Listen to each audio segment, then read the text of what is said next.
IPL 2026-এর টান উত্তেজনার আরও একটি রাত উপভোগ করল ক্রিকেট বিশ্ব। কাল ইডেন গার্ডেন্সে মুখোমুখি হয়েছিল কলকাতা নাইট রাইডার্স এবং লখনৌ সুপার জায়ান্টস। শেষ বল পর্যন্ত গড়ানো এই রুদ্ধশ্বাস ম্যাচে শেষ হাসি হাসল কে? কেকেআরের হারের কারণ কি? সবকিছু জানাবো আজকের এই বিশেষ রিপোর্টে। টসে জিতে প্রথমে ফিল্ডিং করার সিদ্ধান্ত নেন লখনৌ অধিনায়ক। ইডেনের চেনা উইকেটে শুরুতে কিছুটা চাপে পড়লেও আঙ্ক্রিশ রঘুবংশী এবং ভেঙ্কটেশ আইয়ারের ব্যাটে ঘুরে দাঁড়ায় কেকেআর। শেষ দিকে রিঙ্কু সিং এবং আন্দ্রে রাসেলের বিধ্বংসী ব্যাটিংয়ে নির্ধারিত 20 ওভারে 185 রান তোলে কলকাতা। রাসেলের মাত্র 15 বলে 35 রানের ইনিংসটি গ্যালারিতে ঝড় তুলেছিল।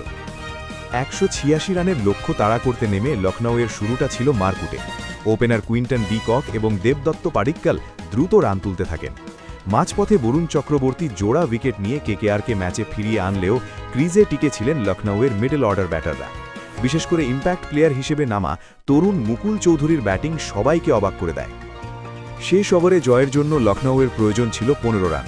বোলিংয়ে ছিলেন মিচেল স্টার্ক।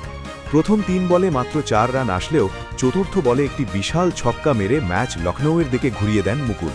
শেষ বলে জয়ের জন্য প্রয়োজন ছিল 2 রান, আর কভার ড্রাইভ দিয়ে বাউন্ডারি মেরে দলকে অবিশ্বাস্য এক জয় এনে দেন তিনি।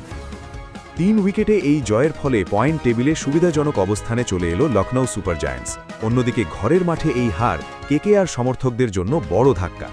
ফিল্ডিং মিস এবং ডেথ ওভারে রান আটকে রাখতে না পারাটাই কি কলকাতার হারের প্রধান কারণ? আপনাদের কি মনে হয়? কমেন্ট বক্সে অবশ্যই জানান। আইপিএল 2026-এর সব আপডেট সবার আগে পেতে আমাদের চ্যানেলটি সাবস্ক্রাইব করুন এবং বেল আইকনটি টিপে রাখুন। দেখা হচ্ছে পরের ভিডিওতে। ধন্যবাদ।